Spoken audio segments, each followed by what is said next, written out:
Her daughter-in-law tossed the keys on the table, then said she wasn't a maid. Shabana Farid, retired banker and grandmother of 4, didn't answer. Her son, standing beside his wife, stayed silent. By sunrise, their names were removed from the joint account, the second property, and the investment papers she'd once gifted. She had written their future with love. Now she was rewriting her own. And when they knocked to ask why the locks had changed, the security footage spoke first. Then her signature did. Before we begin, may I ask, where in this big, beautiful world are you listening from? It's always a quiet honor to know who's sharing this space. Drop it in the comments, and don't forget to subscribe. I should have known the moment I walked in and saw Jessica rearranging the place cards. She stood at the head of the long mahogany table like she owned the air around it, swapping names without so much as a glance at the caterers waiting to serve. I caught Michael watching her, half amused, half tired. But when our eyes met, he just gave me that easy smile he always uses to smooth over her edges. "Mom," Jessica called, bright and clipped. "You're at the other end." I didn't move, not right away. "You moved my seat," I said, not loudly. Just enough for the quiet to pick it up. "Only to give you the better view," she replied, already turning back to the floral centerpiece she'd ordered without asking. "We'll decide what you need, don't worry." There it was. That smile never reached Michael's eyes this time. He nodded like it was a harmless comment, like it hadn't carried weight. He even touched my arm as he passed me, some gentle, rehearsed gesture meant to say, "Don't make a thing of it." But I heard it for what it was. "We'll decide what you need." Jessica was 38 and still calling herself the CEO of a consulting firm that didn't seem to consult anything but my patience. She'd always had a sharp sense of where the power sat in the room, and tonight, that meant testing the locks on the doors of my life, one at a time. I sat at the far end, across from the fireplace, not because she told me to, but because I was too tired to start a scene over a seat. But I clocked every glance, every polite smile passed between the others. Michael's sister Brenda mouthed, "You okay?" across the table. I nodded. She'd been on my side since the lake house summer. Quietly, carefully. The server poured me a glass of Pinot I hadn't asked for. Jessica raised hers. "To family," she said, the kind of toast that sounds sweet if you don't know how much arsenic it's carrying. We clinked glasses. I didn't sip. My phone buzzed in my lap. Silent. I glanced down, a text from Pat. "Call Victor. Now." My heart paused, then kept going. I didn't move. I just slipped the phone under my napkin and slid it back into my clutch. Across the table, Michael was talking about Belize. Retirement dreams, warm water, and finally, slowing down. He kept touching Jessica's wrist when he spoke, a code they'd developed sometime after I stopped sleeping in that house. They thought I'd rolled over. That the decades of marriage and compromise had made me soft enough to hand things over quietly, but they didn't know about the will. I've revised it 3 times this year, quietly, with precision. Every financial trust, every clause, every control lever still sits in my hands. And I didn't just leave breadcrumbs. I built a labyrinth only Victor can navigate.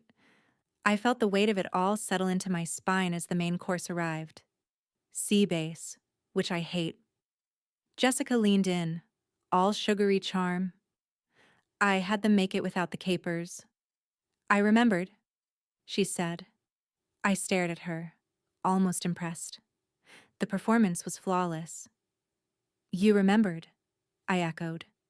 She smiled, pleased with herself. But I was thinking about another dinner, years ago, when I told her I couldn't stand fish unless it tasted like itself. She'd laughed and said, "You'll eat what we give you." That's the comment I didn't forget. And I could feel it circling again, hidden inside this whole night. "I'll be right back," I said, folding my napkin. "Need to make a quick call." Before Jessica could protest, I was already pushing my chair back. My phone buzzed again in my palm as I walked toward the hallway. Victor didn't text, he only waited for the signal. I stepped into the study, closed the door quietly behind me, and hit dial. He picked up on the first ring. "I think they're making their move," I said. Victor's voice was calm. "Then it's time to make ours." I sat on the edge of the leather armchair in the study. The same one Michael used to read the journal in before dinners like this felt like war councils. My hand was steady as I reached under the cedar file chest. The key was tucked beneath the lining, exactly where I left it. Victor stayed quiet on the line. I unlocked the drawer and pulled out the blue folio, the legal grade binder that held the most expensive peace of mind I'd ever bought. Inside was the will, the real one, not the generic copy in the home office that Michael flipped through last spring, pretending not to count digits. "I want to confirm the final revision date," I said. "You should see March 3rd on the bottom of every page," Victor replied, precise as ever. "That's the version we filed. Ironclad." It was there, in fine print. March 3rd, embossed in tiny legal type on every page like a quiet little shield. The allocations were untouched. Pat gets the New Mexico property, Brenda keeps the jewelry, and the family trust goes to Ava, not Jessica. Not unless Ava chooses otherwise when she turns 25. That clause had been Victor's idea. "Let her grow up before they start grooming her," he said. "You're still protected, Eleanor," he said gently, reading the silence. "They can't touch a dime without your signature, even if they find an old copy." I turned the page. The medical proxy was still in my name, the foundation accounts were clean, and the clause about potential undue influence was front and center, written in language I paid extra to make impossible to challenge. "There's something else," Victor added. "If you want to start revealing pieces strategically, I'd support it." I didn't answer right away. "Not the whole thing," he clarified. "Just enough to get them to blink." I pressed my palm to the closed binder, thinking of Jessica's smug toast, the way Michael kept folding himself into her presence like a man who'd forgotten what he used to stand for. A second message from Pat lit up my phone. "Record everything, their tone, the comments. Start a pattern." She always had a talent for the long game. I'd once watched her spend a full week not replying to a boyfriend's texts until he folded and showed up on her lawn with 36 roses and an apology. That same discipline now stretched into quiet warnings and strategic counsel from her brownstone in D.C. I texted back, "Already started." Truth was, I'd begun logging their little infractions months ago. Jessica correcting me in front of Ava, Michael accidentally forwarding financial statements to his own email. They all added up. I'd cataloged them neatly, like pins in a map. My next call was to Sophie. She picked up mid-ring, brisk and direct. "All accounts are secure. Access points remain unchanged. No new login attempts flagged." "You're sure?" I asked. I'd bet my credentials on it. Sophie Kim had handled my trust accounts for 3 years. She didn't sugarcoat, didn't stutter, and didn't flinch when I asked her last summer to set up alerts in case Michael or Jessica tried to move money behind my back. She'd even caught Michael's attempt to verify the beneficiary access last winter, called it a harmless inquiry to my face, but Sophie sent me the transcript. "They haven't tried anything yet," she said now, "but I think they're circling. The portfolio's more valuable than they understand." She meant the downtown property. I'd bought it in 1998 when no one wanted those blocks. Now it was worth 7 figures and counting, and buried deep in a trust under Ava's name, sealed until her 25th birthday. "They're going to push soon," I said. "Then push back harder," Sophie replied, quietly. I ended the call, stood up, and looked at my reflection in the glass pane of the bookcase. I didn't look like someone they should underestimate, but they would anyway. That was their mistake, not mine. I slid the folio into a slim black case, one I could carry without drawing attention. Then I opened the study door and paused in the hallway, catching the last thread of laughter from the dining room. Jessica's voice, crisp and sugary. "Well, she's always been a little scattered, but we'll help her make sense of things." They thought I was still in the dark. I stepped back into the room. "Sorry to keep you waiting," I said, smiling just enough. "Let's get back to dinner. I've got something I'd like to share." Jessica was already mid-laugh when I returned to the dining room, her fork hovering delicately above a piece of sea bass she'd only pretended to eat. Ava sat beside her, playing with the edge of her linen napkin, shoulders pulled tight in that way that meant she was holding in something, probably boredom, possibly dread. Michael saw me first. "Everything all right?" he asked, voice light, practiced.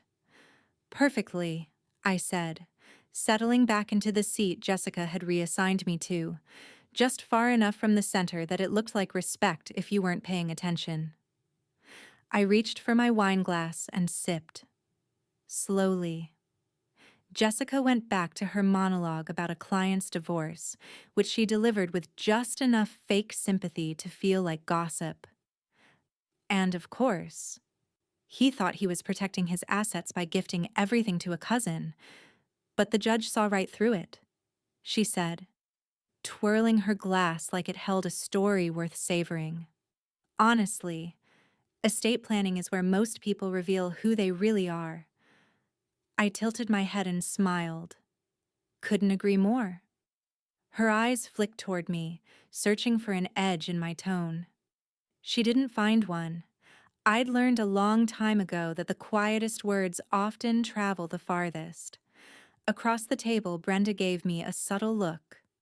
Not pity, not concern. Just the kind of glance that says, "I see it too." Pat's latest message buzzed in my clutch. "Don't confront, let them show themselves." The phone stayed hidden. I reached for a roll, buttered it carefully, and kept watching. Jessica leaned toward Ava, lowering her voice just enough to exclude the rest of us. But not so much I couldn't hear. "She's been forgetful lately, haven't you noticed?" she murmured. "I'm right here," I said evenly. She smiled. "Of course you are." I looked at Michael then. He was cutting his salmon into precise little squares, pretending not to have heard any of it.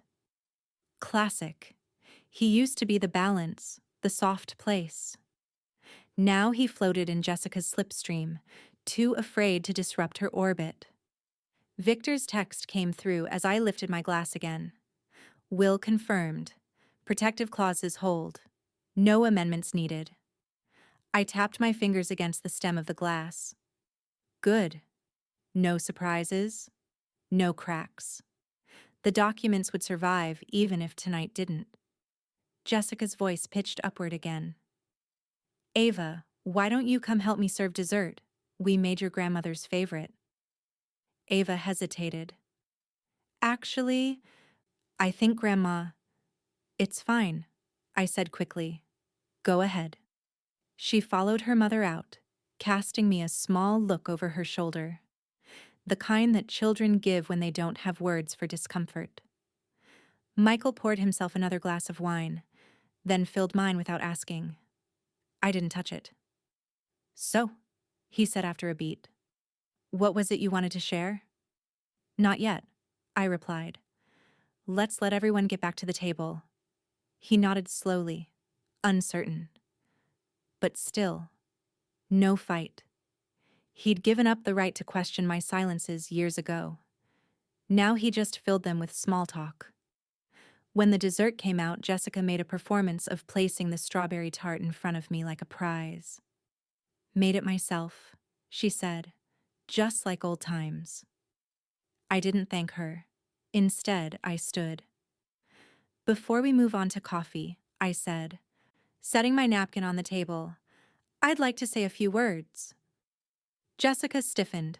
Pat's last instruction echoed in my head. "Timing is everything. Let them think you're still uncertain." I reached into my bag. Not for the will, not yet, but for a slim envelope.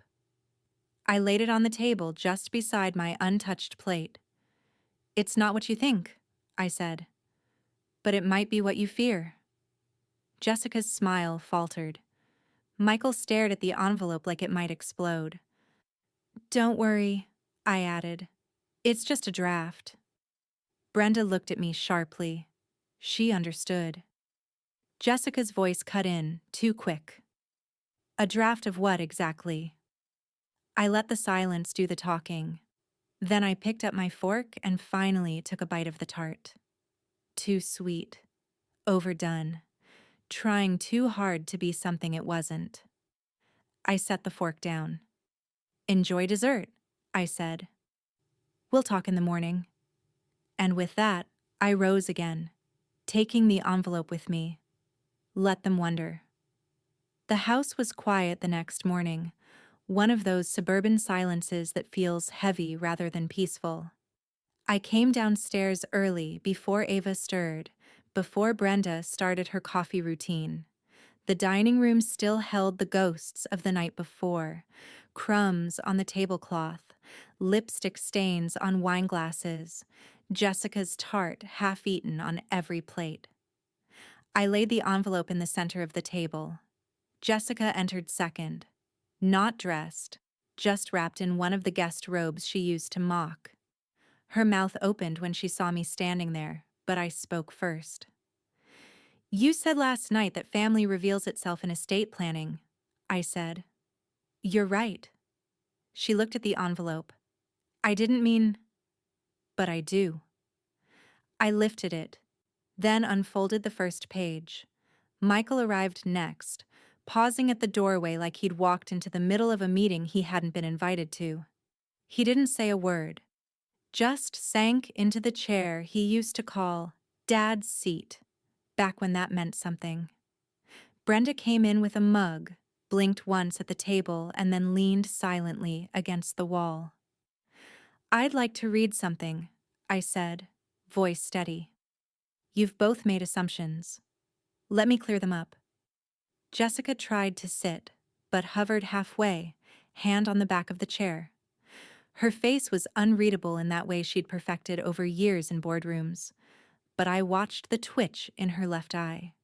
I began with the first clause, not the sentimental nonsense, just the part that mattered.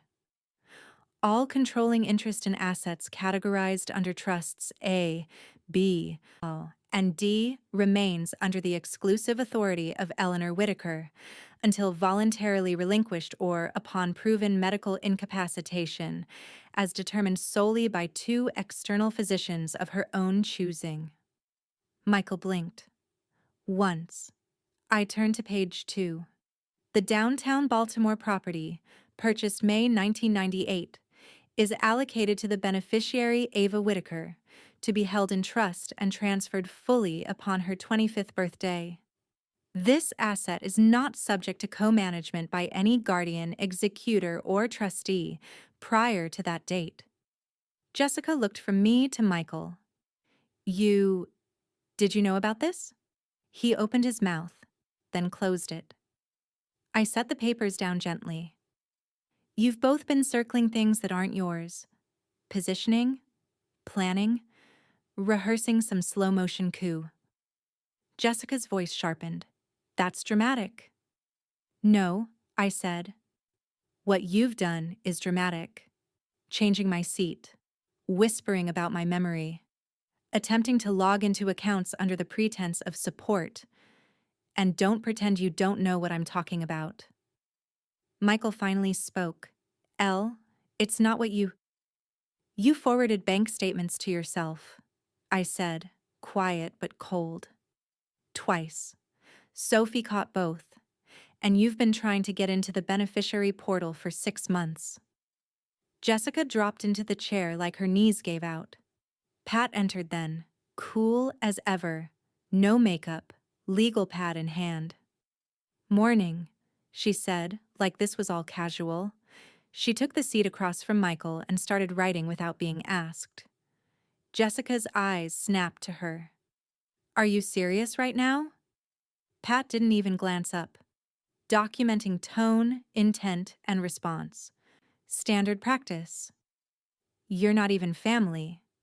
Actually, Pat replied, looking at her flatly, I'm listed as a third-party monitor under Maryland Ethics Clause 12A. Mom signed it last fall. Jessica turned to Michael like he'd have some answer, some spine, but he looked more like a statue than a man. Victor? I said aloud. The speakerphone had been on the whole time. Victor's voice came through, crisp and calm. I'm here. Can you confirm this version is legally enforceable? Without question, he said. Filed and time-stamped. No amendments. Current as of March 3rd. Control remains fully in Eleanor's name unless she designates otherwise. Jessica stood up so suddenly her chair scraped against the hardwood. This is insane. No, I said, still seated. This is clarity. Her mouth opened to fire something back, some speech about betrayal or manipulation, but the words didn't come. Just the quiet fury of someone whose illusion had collapsed too fast to brace for it. You should eat, I said gently. It's a long weekend. She turned and left the room without another word. Michael followed. No defense, no farewell. Just silence. Pat looked at me. Well played. I'm not done, I said. And I wasn't. Because now they knew who held the table. Next, they'd learn who could flip it. By the time everyone gathered again, the house didn't feel like mine. It felt like a stage. Jessica came down dressed for control. Fitted blazer, low bun, expression sharpened to glass. Michael trailed behind, tie askew, looking like a man who just realized the script he'd memorized was no longer valid. Brenda poured coffee for everyone except them. Ava lingered at the edge of the room, caught between loyalty and confusion. Pat was already seated, notebook open, pen poised, but still. Victor's voice came through the phone, clear on speaker. We're reconvening for record. All parties present? I nodded. Proceed. Jessica exhaled. Mom, this isn't necessary. Eleanor? Victor corrected smoothly. For the record, she's the principal party, not a dependent. Jessica blinked. It was a small thing, but it landed like a slap. She tried to laugh it off. All right, fine. Eleanor, we just think this formal tone isn't healthy for a family discussion. Family discussions, Pat said, eyes still on her notes, don't usually involve attempted document interference. Jessica turned toward her. I didn't interfere. Then you won't mind if Victor continues, I said, pouring myself coffee. My hand didn't shake. Michael cleared his throat. Let's not turn this into... Michael, I interrupted softly. If I let you finish, will you actually say something true? He looked at me, stunned. Then something broke in his face. A realization, or maybe just exhaustion. You've been planning this for months, he said finally. Years, I corrected. Victor's voice came back in, measured and deliberate. As counsel, I can confirm the integrity of every clause read yesterday and the complete enforceability of the March 3rd filing. Independent auditors have verified account activity.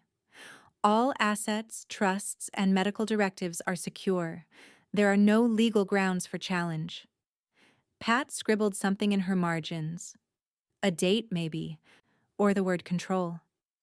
Jessica folded her arms. So you're just cutting us out? She said. The calm cracked slightly at the edge of her voice. No, I replied. I'm protecting what matters. There's a difference. Michael tried again. We were only trying to make sure you were safe. I'm safer than I've ever been, I said, because now I know exactly what you both wanted. Jessica's composure wavered, her voice slipping down a register. You think you can control everything forever? No, I said, smiling faintly. Just long enough to make sure Ava doesn't inherit your sense of entitlement. The silence that followed had weight. Brenda looked down, trying not to smirk. Ava's eyes darted between us, her young face flushed with something like shame, or maybe clarity. Pat leaned back, crossing one leg. You've documented all this, Eleanor. When you're ready, I can file an incident report of undue influence. It'll serve as additional protection if they try again. Thank you, I said. But I think this moment is doing that on its own. Jessica pushed her chair back. You're enjoying this. I'm surviving this, I said. The enjoyment is just a side effect. She rose, shoulders tight. If you think you can embarrass me into submission, you're mistaken. Embarrassment requires guilt, I said. Do you have any? Her jaw set hard. For a brief second, she looked like her father used to when cornered, every emotion tucked behind strategy. She turned toward Victor's voice, speaking to the air. This will get ugly. Victor didn't hesitate. Only if you make it so. Michael stood then, slowly, finally meeting my eyes.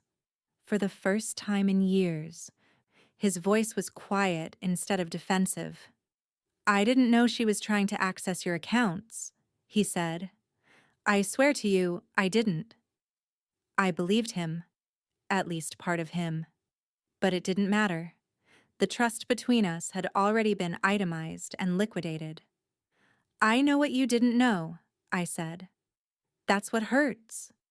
Jessica stormed toward the door. You can have your victory lap, Mom, but this isn't over.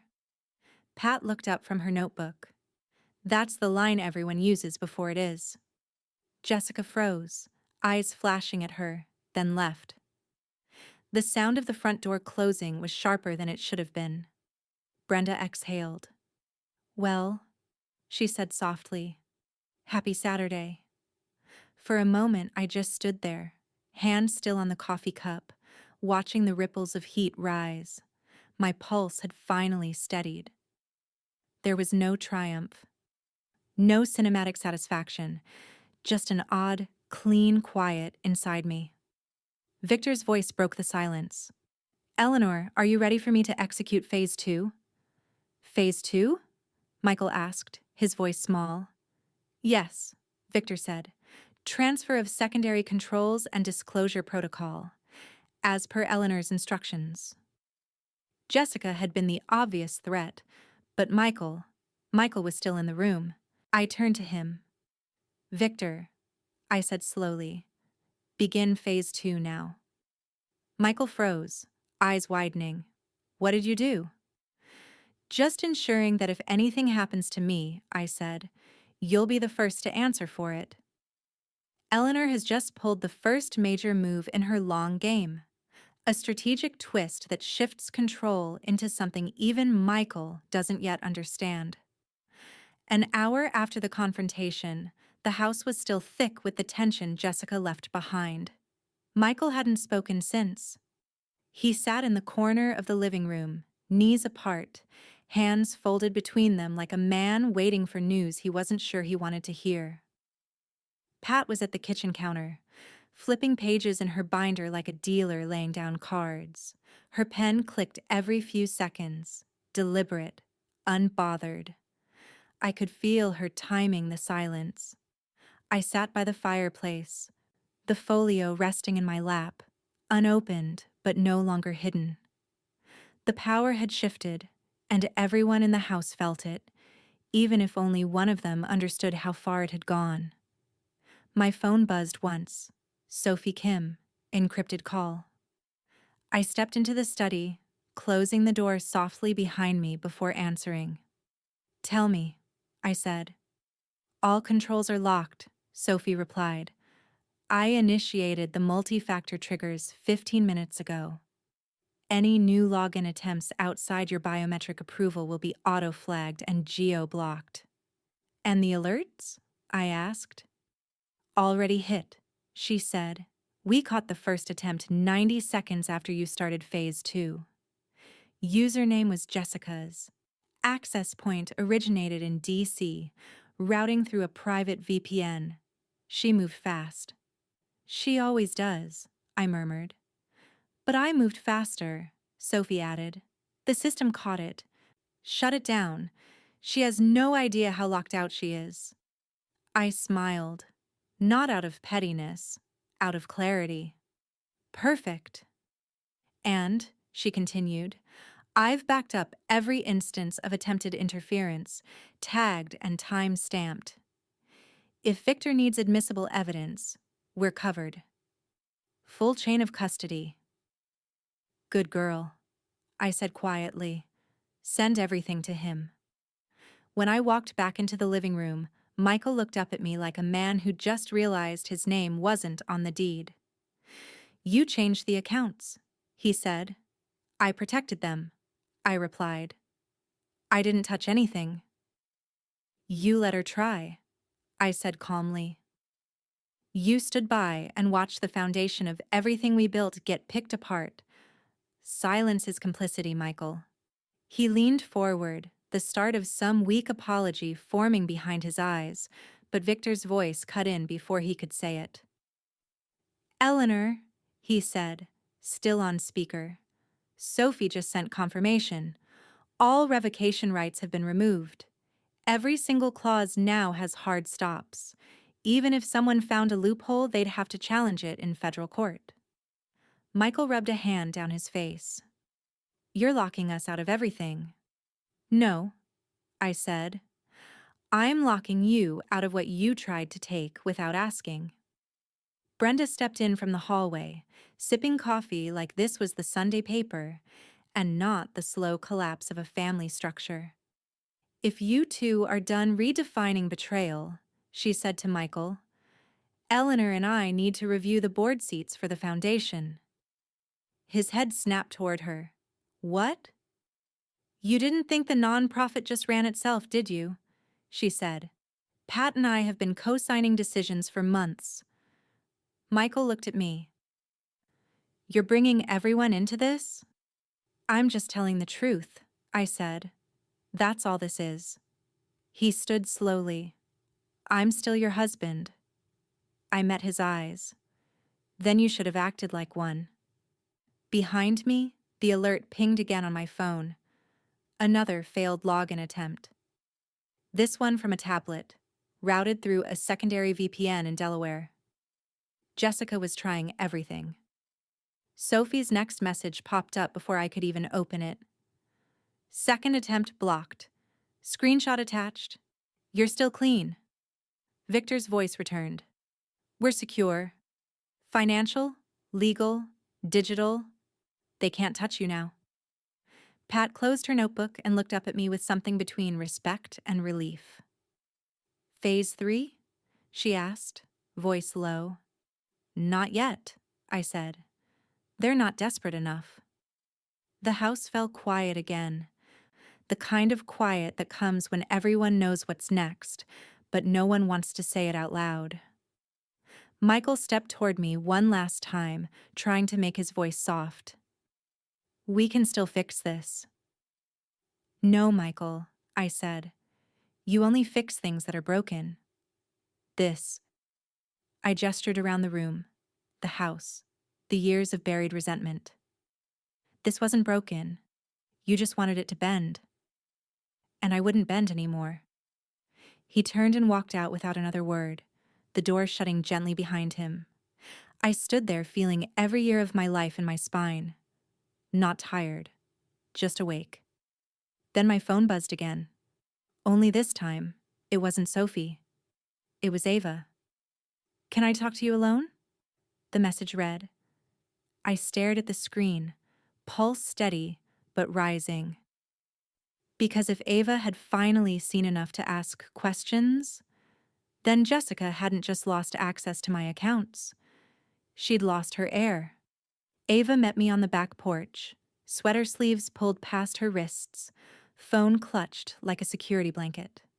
The air was crisp for late spring, cool enough to keep the conversation sharp. She sat first. "I don't want anything from you," she said. "I just needed to understand." I nodded, waiting. "I saw Mom reading something last week," she continued. She looked nervous, scared actually. "It was your name, in some court filing." She wouldn't say anything, just closed her laptop and snapped at me.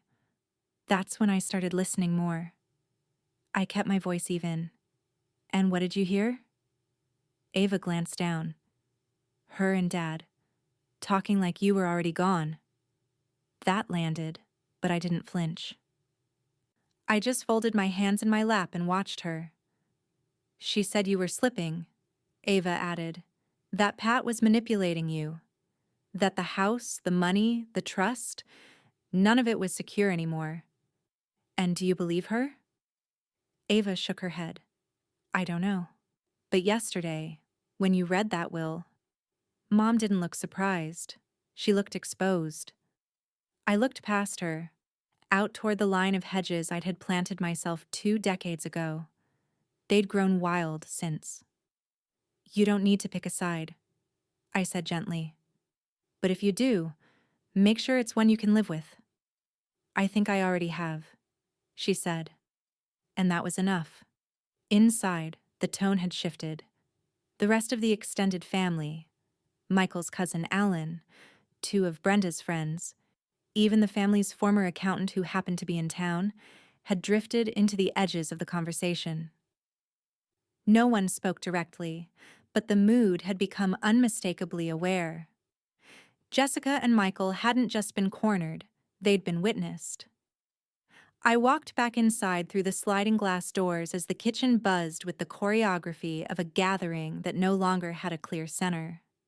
Jessica sat at the counter with her arms crossed and jaw locked tight. When she saw me, she straightened. "You humiliated us." "No," I said, taking the seat across from her. "You did that on your own. I just let the room hear it." Michael stood behind her, trying to appear dignified, but he looked like a man half deflated. "There's still a way to resolve this quietly." Victor's voice piped through my phone, resting screen down on the marble counter. "Nothing about this is quiet anymore." Jessica scoffed. "I don't remember hiring your attorney as the family referee." "You didn't," I said. "I did. 20 years ago." Her face faltered. Victor continued, calm and firm. "All filings are now public record. Every financial and legal update, including attempted access logs and digital interference, has been documented. Should this situation require external adjudication, we are prepared." Jessica stood abruptly. "You're threatening your own children." Pat, from her seat at the window, didn't look up. "No, she's documenting them." "There's a difference." A ripple moved through the room. Tiny, but unmistakable. Alan coughed. Brenda raised an eyebrow. Even the housekeeper, Marta, paused longer than usual at the coffee machine. Jessica turned to Michael. "Say something." But he didn't. He just stared at the floor, hands clenched into tired fists at his sides. "She told me she was updating the documents. I didn't think she'd actually do it." "She did," Pat said. "And she did it legally, transparently, and with an attorney you've both conveniently ignored for a decade." "I wasn't ignoring him," Jessica snapped. "I was waiting." "For what?" I asked. She didn't answer. Instead, she looked around the room, suddenly aware of every set of eyes that had once belonged to allies and now watched her like an unfolding trial. Ava stepped in from the porch behind me, her voice quiet but deliberate. "I'm staying with Grandma for the rest of the weekend." Jessica turned sharply. "You what?" "You heard me," Ava said. "And I'm not signing anything you put in front of me. Ever." Jessica's face cracked. This wasn't about money anymore. This was about influence. And she'd lost it. Jessica blinked hard. "You really think this ends with a signature?" "No," I said, rising to stand beside Ava. "It ends with a mirror, and you finally looking into one." Jessica looked like she might cry, but couldn't. Or wouldn't. And Michael, he didn't even try to stop her as she walked out again. The house was quieter than it had been in days, but it wasn't peace, I heard. It was order. Jessica had retreated upstairs, her door shut like a child punished without being told what for. Michael had gone to walk the perimeter of the garden, or maybe his pride. Ava stayed in the guest room off the hallway, headphones on, a line drawn without needing to raise her voice. I stood in the sunroom, light pouring across the stack of legal documents Victor had overnighted years ago. The final versions embossed with every decision I'd made alone. I hadn't needed to touch them in months. Now I laid them out like a museum exhibit, curated, deliberate. One by one, I initialed them again, not for legality, but for visibility. Brenda and Pat sat at the far end of the dining table, reviewing the updated grant schedules for the foundation. Brenda leaned over a spreadsheet while Pat scribbled quick shorthand notes on the margin. No one asked questions about control anymore, because it was already clear who had it. Victor's voice came through my speaker again, calm and composed as always. "Final distribution schedule for the estate has been verified. Accounts remain in your sole name, and Ava's trust has been double insulated from co-signatory interference. Any attempted override would trigger legal escalation within 12 hours. "Perfect," I said. "Would you like me to send the confirmation directly to Jessica and Michael?" "No, let them ask for it," I replied. "It's more useful that way." Victor paused, then chuckled softly. "I assume you don't want me to forward the clause about posthumous media restrictions?" "Definitely not," I said, smiling. "That one's for the second funeral." Pat looked up from her notes. "You're enjoying this more than you thought." "Not enjoyment," I said. "Relief." She nodded once. "That's rarer. More expensive, too." I glanced down at the forms, every line a boundary now enforced. Not just money, not just property, but peace. Hard-won and airtight. The guests, who hadn't planned to stay past breakfast, had lingered. Alan was back by the coffee machine, murmuring to Marta about how smart that woman always was. Brenda's friends had drifted into the living room, one of them whispering, "You can't outmaneuver someone who's already 10 steps ahead." They weren't talking about Jessica anymore. I walked back into the kitchen. The sound of high heels against tile came from the hallway. Jessica, re-entering the narrative. She stopped short when she saw the document spread across the table, my initials in fresh ink. "What is this?" she asked, chin high. "Final confirmation," I said, not looking up.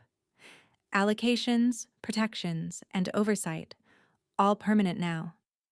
Jessica's arms folded tight across her chest. "You can't just lock me out of everything." "I didn't lock you out," I said gently. "You walked out. I just shut the door behind you." Her gaze flicked to the documents, searching for a weakness, a window, anything. "There's still time to make changes," she tried. Victor's voice spoke before I could. Eleanor has exercised her rights as sole owner and trustee. No changes may be made without her notarized consent, and based on what I've seen today, I wouldn't hold my breath." Jessica's lips parted, but she didn't speak. The room was watching again, this time not in judgment, but in confirmation.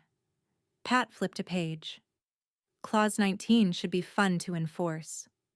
"What's Clause 19? Jessica asked sharply. "No smear campaigns, digital or otherwise. Any attempt to defame Eleanor in public or private channels activates a 5-year forfeiture clause," Pat said, almost cheerfully. "You didn't read it, did you?" Jessica's silence was answer enough. She stood there a moment longer, trying to gather what control she had left. But there was nothing in her hands anymore. Not the assets, not the story, not even the audience. She turned to me one last time. "You've been planning this since the lake house." "I've been protecting myself since before you knew what the word estate meant," I said. Jessica left without slamming the door this time. She didn't need to. The sound of her leaving was loud enough. Pat looked at me. "She's cornered. What now?" I gathered the papers and slid them back into the folio. "Now?" I met her eyes. "Now we start the part she doesn't see coming. Eleanor wins the room. Jessica loses the room." By mid-afternoon, the house had shifted. Not physically, not even audibly, but atmospherically. Like the pressure had dropped, and everyone inside had finally decided who the weather belonged to. It wasn't Jessica. She'd retreated again, upstairs, or maybe out on the phone with someone willing to listen. But the others, Brenda, Alan, even Marta, had stayed. Quiet, helpful, lingering in that specific way people do when they know they're in the orbit of someone who just took power and didn't apologize for it. Marta offered me a fresh glass of water without being asked. Brenda brought out old photo albums from the den and placed them gently on the coffee table, like artifacts of a time worth preserving now that someone trustworthy was curating the legacy. Victor's voice had gone silent after confirming the final round of filings. "Everything's in place," he had said. "The structure is solid. The language is clear. You've done it, Eleanor." But it was Pat who caught the moment for what it truly was. "Did you hear Alan?" she said, seated beside me on the sunroom couch, flipping lazily through a foundation report while sipping tea. "He just told Brenda, and I quote, 'That woman runs her family like a trust fund with teeth.'" I didn't laugh, but I didn't stop smiling either. Across the room, I caught Alan watching me. Not in suspicion, but in something closer to awe. Respect, maybe. Or the dawning realization that all his polite deference to Michael and Jessica over the years had been a bet placed on the wrong horse. He wasn't alone. Michael had returned from wherever he'd disappeared to, looking more like a man recovering from surgery than a walk. He nodded to me when he passed through the kitchen. No apology. Just that quiet nod men give when they've been beaten and finally believe it. Ava sat next to me now, close but silent. Her phone down for the first time all day. She watched everyone like a young woman cataloging new rules for a game she was just starting to understand. "People are talking," she whispered. "Let them," I said. That was when Jessica walked back in. Not storming, not yelling, just appearing. Her lipstick reapplied, blouse pressed, posture composed. But the room didn't stop for her. That was new. She lingered by the staircase, expecting someone to notice, then shifted forward, glancing toward the conversation at the table. Brenda and Pat were debating endowment structuring. No one looked up. She approached me finely, voice light. "I was thinking we might have everyone reconvene, go over some options, maybe clear the air." I looked at her. Which heir? Jessica's smile flickered. You know what I mean. I turned to Pat. Are there any items left unreviewed? Pat tapped her pen twice against her notepad. Only the media clause, but I'd advise holding it until after the weekend. Jessica bristled. You're actually enforcing that? Victor's voice came back through. He must have still been on mute, listening. We don't draft clauses for decoration, Jessica. She opened her mouth, then closed it. The most cutting silence wasn't mine, it was the room's. No one stood to support her. No one looked her way with pity or solidarity. Even Alan averted his gaze. Social capital, like inheritance, doesn't come back once you've spent it too fast. Jessica's gaze flicked around the room and landed on Ava. She offered a brittle smile. Sweetheart, maybe we can... Ava didn't answer. She just leaned in closer to me. Jessica blinked. And that, more than the will, the accounts, the legal locks, was the thing that finally shook her. She walked out again, this time slower. Pat glanced at me. Now she knows. What? That the house doesn't belong to her. And worse, neither does the narrative. I looked out at the late afternoon sun streaming through the windows. I didn't need to win the room, I said quietly. I just needed them to stop lying about who already had it. The afternoon sun drifted low across the hardwood floors, throwing long golden slats across the living room. Pat and I sat on opposite ends of the couch, each with a glass of iced tea and not a single word between us for 10 full minutes. Silence like that is rare, even rarer when it feels earned. No documents on the table, no strategy to script. Just air that didn't feel like something to manage. Outside, Brenda and Alan were walking the garden path. Ava sat curled in the sunroom chair, half asleep with a book open on her lap. Even Marta had disappeared for a rest, the kitchen closed and spotless for the first time in 2 days. Jessica hadn't returned since her last exit. Neither had Michael. I could feel their absence more than I'd ever felt their presence. Pat finally broke the silence with a quiet sip, then said, They don't know what to do with stillness. I smiled. They never did. They'll circle back, she added. Let them, I said. The door's closed. Not locked, but not open either. Victor's name lit up on my phone. I tapped accept and placed it on speaker. All structures have finalized, he said. Disclosures filed. Ava's protections held. Access logs are quiet. No further intrusion attempts since yesterday. Good, I said. Thank you, Victor. You're welcome, he replied. But the real credit is yours. I ended the call without ceremony. There wasn't anything left to fight for. Only things worth keeping safe. Pat leaned her head back against the cushion and looked up at the ceiling. You know, when we started this 2 years ago, I thought you were being paranoid. You told me I was being paranoid.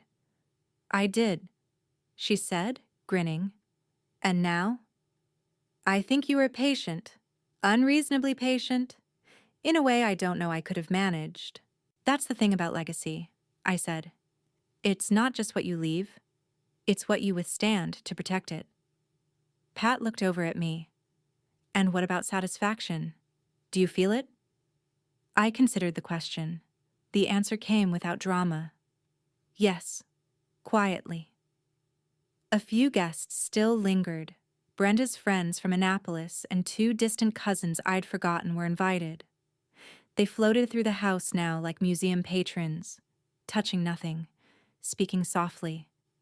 Every interaction had shifted. The way they looked at me was different. Not deferential exactly, but deliberate. I'd become the center without raising my voice. That, I thought, was a kind of power even Jessica didn't know how to chase. She won't give up, Pat said, reading my mind. She'll try something else. But the levers are gone, I said. All she has left is the illusion of access, which is worse, in a way, Pat replied, because now she's playing without a board. We heard the front door creak, then close again. Slow footsteps across the tile. Not rushed, not loud. Just enough presence to let us know Jessica hadn't left the house. She'd simply relocated to the shadows. I didn't move. She didn't enter the room.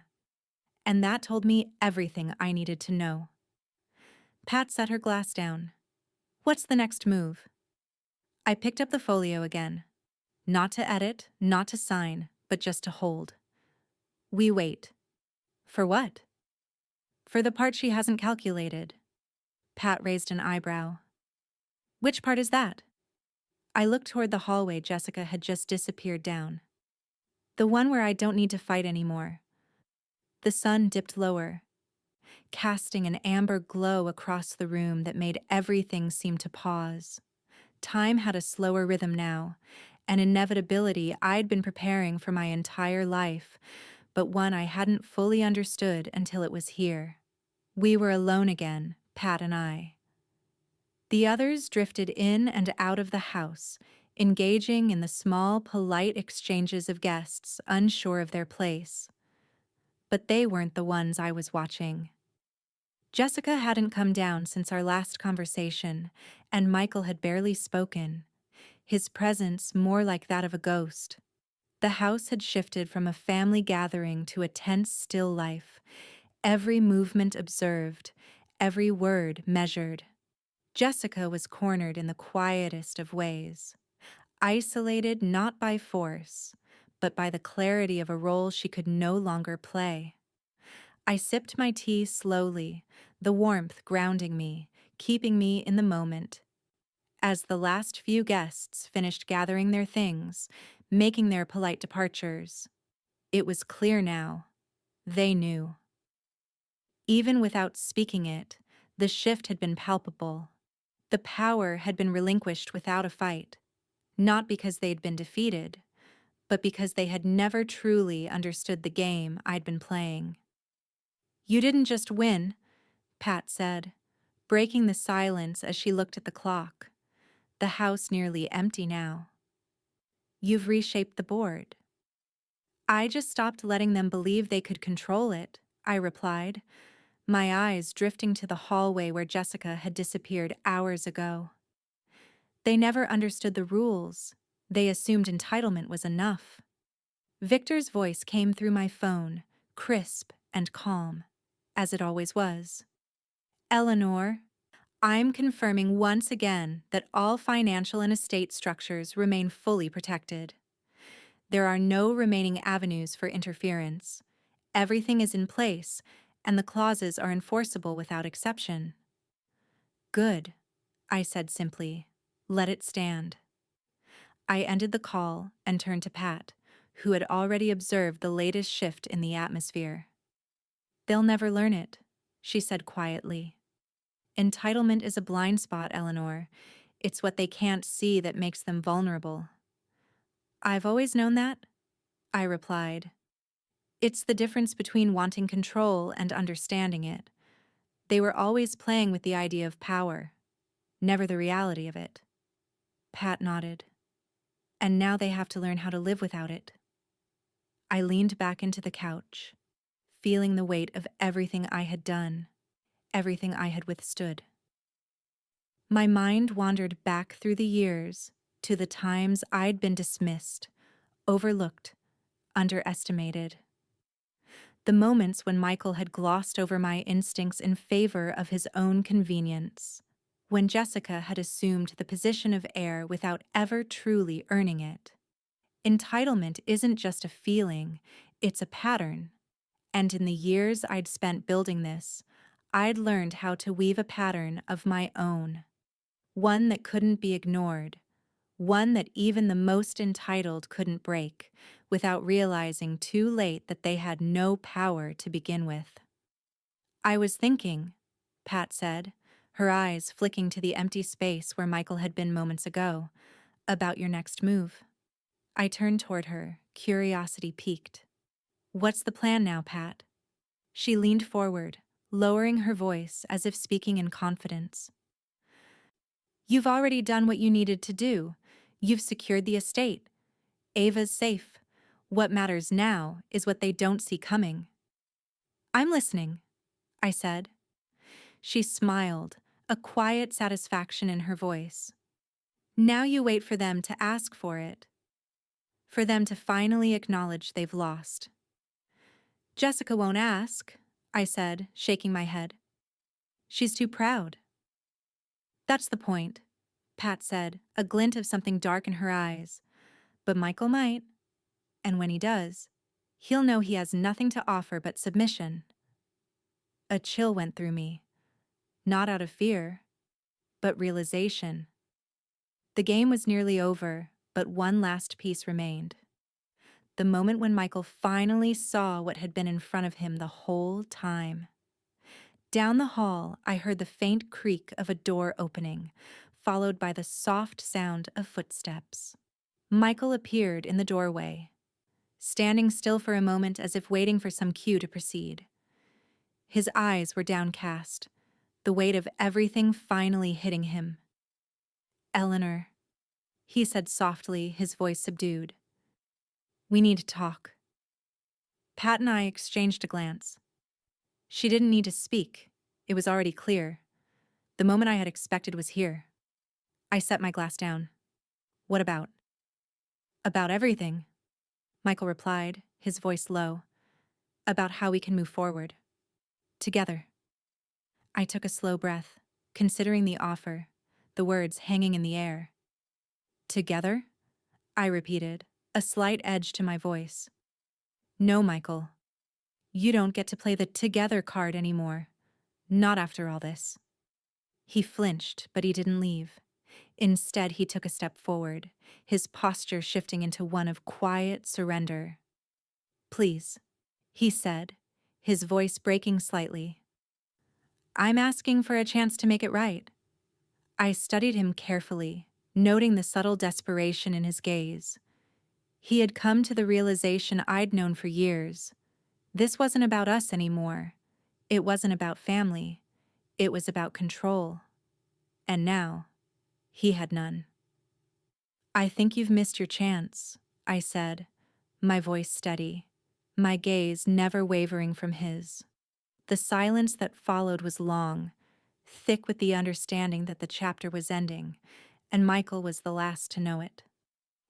The late afternoon passed with the kind of quiet hum that only comes when a storm has passed. The tension, the shouting, the attempts to control the narrative, all of it had dissipated into the kind of silence I'd longed for. But there was one final piece of the puzzle, something I had long planned for, and it wasn't about my family's entitlement anymore. It was about how the rest of the world would see the choices I'd made. I stood in the study, the one room where everything had started to shift years ago. The desk was still the same, polished oak, the edges worn from too many late nights spent writing legal documents or reviewing estate plans. But today, the papers laid before me weren't about control anymore. They were about something else. Legacy. Purpose. I think it's time, I said, looking over the paperwork, the final documents for charitable allocations I'd arranged in secret.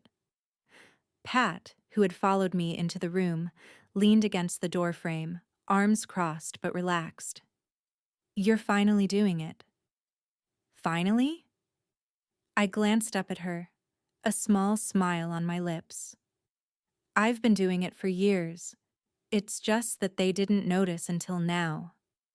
She raised an eyebrow. A lot of them still won't. No, they won't, I agreed, my hand hovering over the charity foundation's allocations. But that's the point. I picked up the pen and started signing. The reallocation of portions of the estate to various causes wasn't a grand gesture. It was a statement. Small foundations focused on women's empowerment, environmental sustainability, and education for underserved children. Causes that I'd quietly supported for years but had never made public, never used for political leverage. Until now. This, I knew, would be my final claim to something that would outlast them all. The money, the property, the manipulation, none of it would matter once the money was redirected. Once the purpose became clear. The amounts were significant, but not overly extravagant, just enough to make a real difference. And for the first time, I felt the weight of everything I'd endured was paying off. "I'm not sure how they'll take it," Pat said after a moment, her eyes flicking toward the signature lines. "Jessica will be furious. Michael will pretend he's indifferent. But deep down, they'll know." "I don't care how they take it," I said, signing the last document. "They've lost their right to shape this narrative." Pat chuckled softly. "You've always been one step ahead." I put the pen down and looked at the documents, feeling a quiet satisfaction. I didn't need to be ahead. I just needed to make sure they never caught up. The sound of footsteps echoed in the hallway. Michael. I didn't need to turn around to know he was lingering in the doorway, the quiet approach of someone who knew exactly how little power he had left. "You've made your move," Michael said, his voice hoarse but controlled. "What now?" I glanced at him over my shoulder. "What do you think?" He didn't answer right away. His eyes flickered to the papers on the desk, then to Pat, then back to me. "You've always been able to pull the rug out from under people. You never let anyone know how much control you had." "It's not about control," I said quietly. "It's about making sure what's mine, what I've worked for, goes where it's needed, not where it's wanted." Pat shifted her weight, leaning into the doorframe with a faint smirk. "The guests will notice," she said. "Not just the foundations, but the quiet brilliance of it." "They're already talking," I said. "They're watching, wondering what happens when the power shifts, when the ones who've been in the wings finally stand center stage." Victor's voice buzzed through the phone again. "Eleanor, I can confirm all charitable allocations are set and unassailable. No reversals, no legal grounds for challenges." I nodded and set the phone down, the sound of it buzzing softly in the background. I'd reached the final stage, not with fanfare, but with the certainty that everything was aligned exactly as I wanted it. Michael, still standing in the doorway, was silent for a long moment. "I should have known you'd do something like this," he muttered, as though acknowledging an inevitable defeat. "There was never any other option," I said, rising to my feet. "I've had to endure too much to let it slip away now." Pat stepped toward the desk, her eyes scanning the papers. "Do you feel satisfied?" I let out a long breath, looking at the house, the estate, the people outside. All of them would remember this moment, not because of what I had taken, but because of what I had chosen to give. "I'm at peace," I said, my voice quiet but steady. "For the first time, I truly am." But there was one final part left, and it would come from Jessica.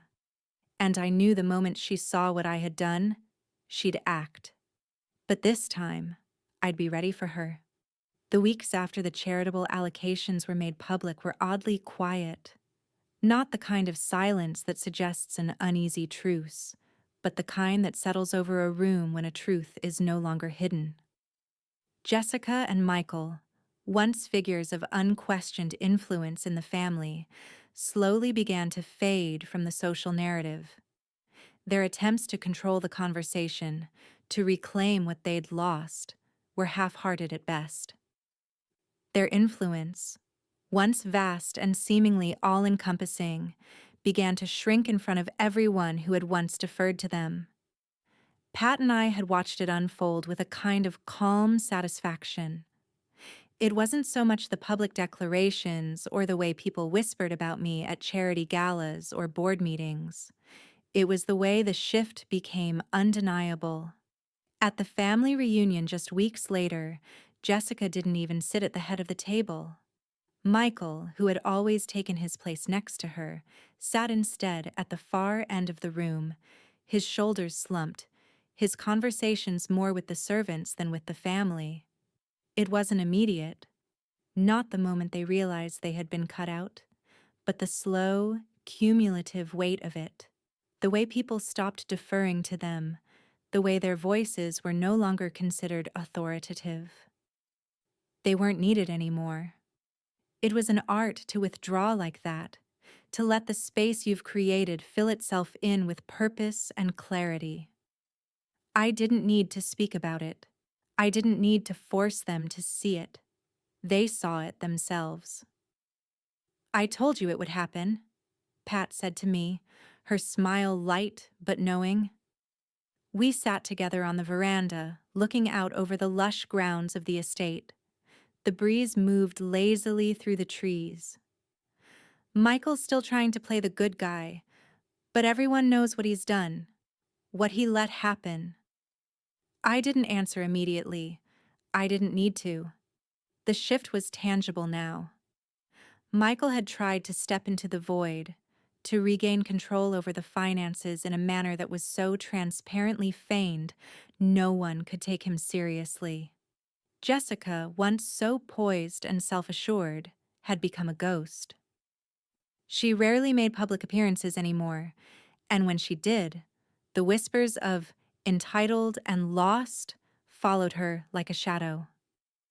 "The world's moved on," I said quietly, "and it doesn't need their influence to keep spinning."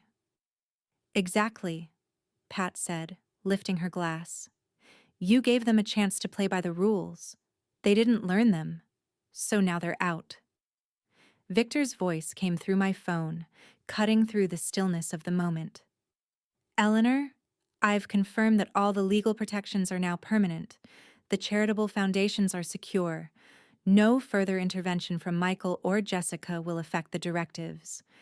Everything is exactly as you instructed." I smiled faintly.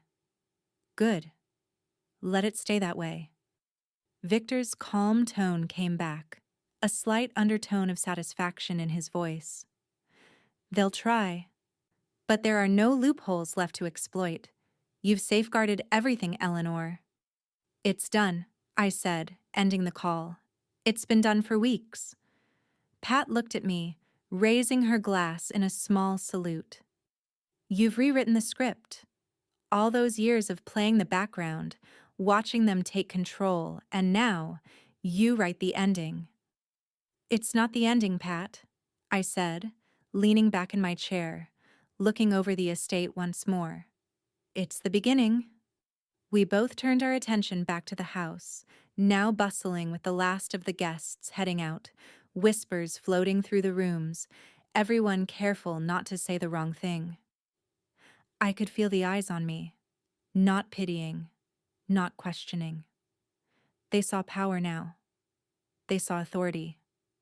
I thought about the family legacy again, not just the name, the trust, or the foundation, but the weight of decades spent quietly planning, the years of underestimated moves, all leading to this, the quiet, satisfying certainty that the narrative was mine to write now.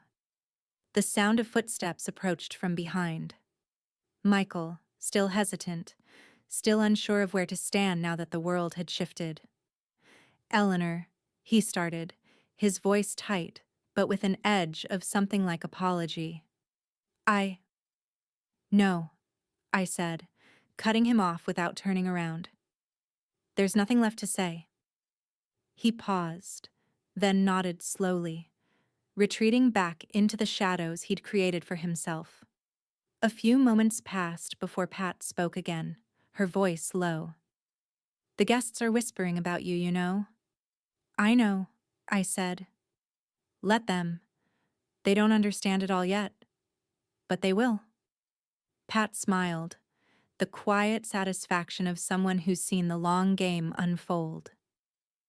I looked out at the horizon, the sky softening to lavender. It's been a long time coming, but there's no more waiting. Everything I built is finally exactly as I wanted it. The house was still, the kind of stillness that feels earned, like a breath taken after years of holding it in, followed by the slow exhale that says, "Finally, it's mine." I sat in the study, the same room where everything had started to shift, but now it felt like a sanctuary. The papers I'd once signed with tension and determination now lay neatly in their folders. Nothing was left to decide, no loose ends to tie. The plans had all been made, and the protections were in place, permanent. No one could undo them now, not even if they wanted to. Pat had set up a tray of tea beside me on the table, and I took a slow sip. The warmth filled me, but there was no rush, no urgency. Everything had come to fruition with remarkable precision. "You're enjoying this, aren't you?" Pat asked from across the room, her tone light but knowing. "I'm enjoying the quiet," I replied, looking out the window at the rolling green lawns, the sunlight filtering through the trees. There was peace here now, not just in the house, but in me. Pat took a sip of her tea and glanced at the clock.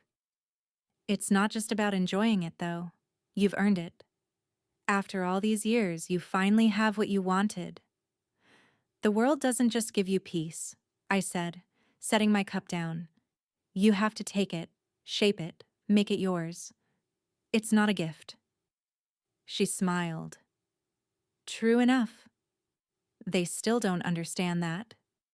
Outside the room, I could hear faint whispers from the last few lingering guests.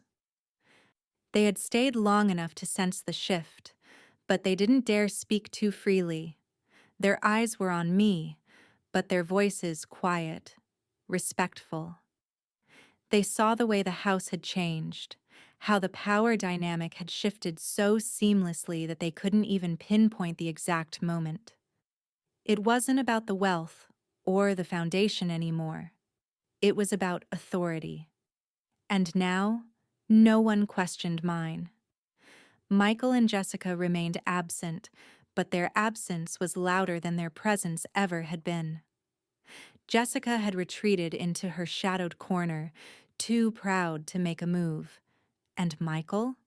He had come to terms with the fact that he had lost more than just control of a house. He had lost everything that had once defined him. And now, neither of them could do a thing about it. Victor's voice came through my phone again, calm and assured, like it always was. "Eleanor, I've confirmed again. All legal protections are permanent. No further interference from either Michael or Jessica. All estate allocations, both financial and charitable, are secure." "Good," I said, my voice steady. "And what about the upcoming distributions?" Victor paused, then replied, "The charitable distributions are in motion, the foundations are fully funded, and the additional allocations for the next quarter are already being processed. It will go through without a hitch." "Perfect," I said. "Let it stand." Pat, who had been watching me closely, smiled again, that quiet satisfaction in her eyes. "They'll never get it back, will they?" "No," I said softly. "They never could. Not really." The door opened then, just slightly. Ava appeared in the doorway, holding a book in her hands. She was still young, but there was something in her now, a calm intelligence, a knowing that hadn't been there before. She looked at me and then at Pat, but it wasn't a question in her gaze. It was a certainty. "Is it really over?" she asked. I nodded, motioning for her to come in. "It's over. They've lost. You're safe now." Ava looked down at the floor, then back at me, as if weighing something in her mind. I'm glad it's you, Grandma. I think I understand now. You don't have to understand it all yet, I said, smiling at her. But when you do, you'll realize it was never about the money or the property. It was about securing something that mattered. She stepped further into the room, taking a seat beside me. I know. I think I know what you mean. I reached out, placing a hand on her shoulder. You'll inherit more than just these foundations. Ava, you'll inherit the wisdom that comes with them, the power to shape it and use it. That's what this family needs. Pat watched the exchange quietly, her expression unreadable but pleased. You've done it, Eleanor. They never saw this coming, but you've set it up perfectly. I nodded. This is just the beginning. The world can take what it needs, but I've given enough. Now it's time to ensure that nothing ever disrupts the peace I've built. Not for anyone. We sat in silence for a moment, just listening to the calm. It was the first time in years that I felt truly secure, not because of what I'd won, but because of how thoroughly everything had been sealed. Then, in the distance, I heard a door open and close, the soft shuffle of footsteps in the hallway. Jessica, once a force of nature, had begun to reappear in the house. But this time, her presence didn't demand attention. It simply was. And that was how I knew I had won. The peace they didn't deserve was mine. Forever. The quiet of the house felt almost sacred now, like the stillness had become a permanent resident. After everything that had happened, the moves, the shifts, the subtle victories, I could finally sit back and appreciate the peace I'd worked so long to create. It had been a month since the charitable distributions were confirmed. A month since Michael and Jessica had begun their slow, almost imperceptible slide into irrelevance. The family, the guests, even the employees who'd served us for years now treated me with a quiet deference that had never been there before. Michael had tried to step in again, making faint gestures toward leadership, but the room barely acknowledged him. Jessica had retreated so far that she was almost invisible, a shadow of the woman who once commanded every room. Pat and I sat on the veranda, the sun finally dipping below the horizon, bathing the estate in soft orange light. I hadn't seen Michael or Jessica for days, and I didn't particularly care. Their absence, once a source of anxiety, was now a welcomed certainty. You were right, you know, Pat said quietly, her fingers tracing the rim of her teacup. The moment they thought they had control, you took it. And now? Now they don't even have a seat at the table. They never had a seat, I replied, watching the horizon, my voice calm but knowing. They just thought they did. Victor's voice crackled through the phone, steady as ever. Eleanor, all estate and trust protections remain in place. No challenges have been filed, and everything is running as expected. The distributions continue without interference. I smiled faintly. Good. Let it run its course. Everything's secure, he added, his tone reflecting the satisfaction of a job well done. The will, the charitable foundations, all the allocations, they're unassailable. Perfect, I replied, ending the call with finality. Pat raised an eyebrow, her lips curving into a half smile. You've really done it. They're irrelevant now, Eleanor. I've done more than that, I said, standing up and walking toward the house. I've made sure no one forgets how I did it. We moved into the formal dining room where a few lingering guests had stayed for after-dinner drinks. The same people who had been watching the family dynamics for months, who had seen Jessica and Michael's fall from grace. Their whispers were softer now, more respectful. No one spoke directly to me, but their eyes followed my every move. It was a subtle kind of respect, the kind earned through strategy, not force. Michael entered the room just as I reached the table, his face weary, but his posture still that of someone trying to reclaim something they no longer controlled. Jessica was with him, her face blank, a shadow of her former self. They were standing at the edge of the room, waiting for me to acknowledge them. I didn't. Instead, I turned to the butler, who was waiting in the corner, and nodded for him to proceed. "The final reading, please," I said softly. He approached the table with a polished wooden box, inside of which lay the will, the one I had read aloud in front of the family months ago, the one that had defined their roles and had driven Jessica and Michael to desperation. It wasn't just about the money or the property, it was about power. It was about control. And now I was finally showing them exactly how much they had lost. The room fell silent as the butler placed the will on the table in front of me. I opened it slowly, deliberately, and began to read aloud. Not just for the legalities, but for the weight of it. Every word carried meaning. Every clause reaffirmed my authority. I, Eleanor Whitaker, declare that all financial allocations, trusts, and assets remain under my exclusive control until such time as I determine otherwise. Any influence, either direct or indirect, exerted by individuals outside of those I have named is null and void.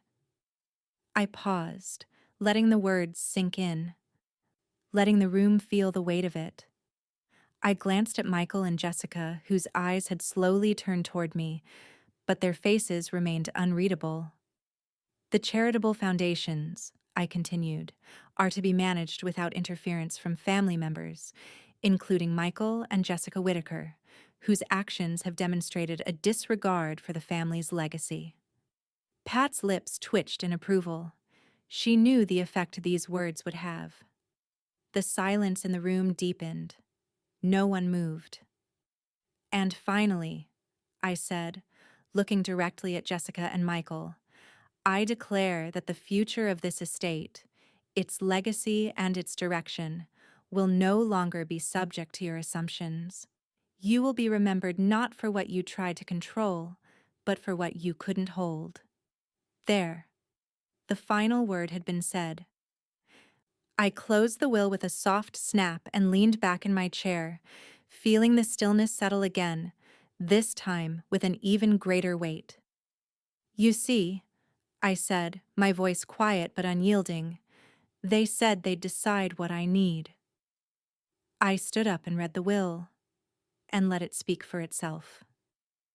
The room remained silent, but the look in their eyes had changed. I had done what they thought impossible. I had moved in silence with precision, and now they could only watch as my authority became undeniable. And as for Jessica and Michael, their influence was gone, and they knew it.